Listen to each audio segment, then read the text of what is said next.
Today in Mental Health and Me, we are talking to our 9 News parenting expert, Dr. Sheryl Ziegler, about the pressures that our kids are facing. Dr. Ziegler, social media is one of the big ones. I gotta say, I don't feel good when I leave Instagram some days, so I can't imagine how this would work.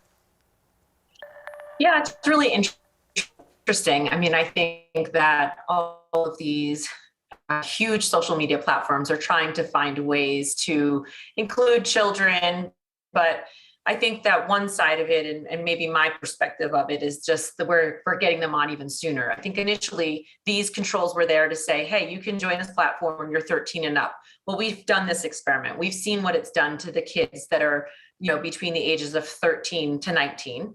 And, the data's there to talk about self-esteem and suicidal thoughts and depression and anxiety. So to think that we're going to try to get kids on even younger, to get them hooked even younger is a bit concerning. And I'm glad they've paused it.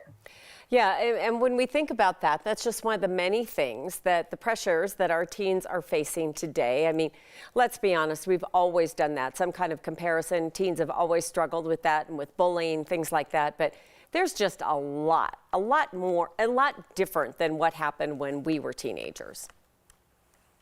Things are different. I think that with every generation, we've seen different challenges, different struggles. And the challenge of this age, of Generation Z, is that we have social media and technology to contend with as parents.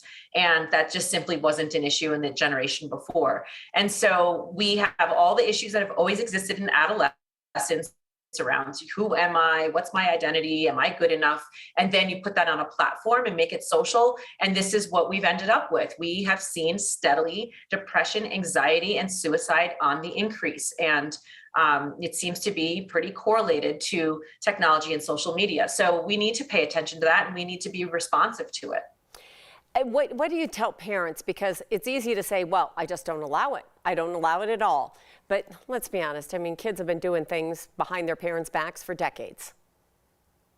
Well, that's exactly true. And so that's why I know there's lots of conversation to happen around this, because we do need to do something. But, I think one of the things that parents can do is just think about, in general, what is the pressure that they're putting onto their kids, because the kids are already experiencing so much pressure.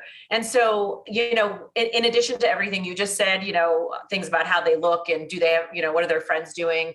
One of the interesting stats and research right now is around parental pressure as well, around grades and academics. And so there's this interesting thing where kids were polled, thousands of kids were polled, and they wound up saying actually that their number one pressure and stressor is getting good grades.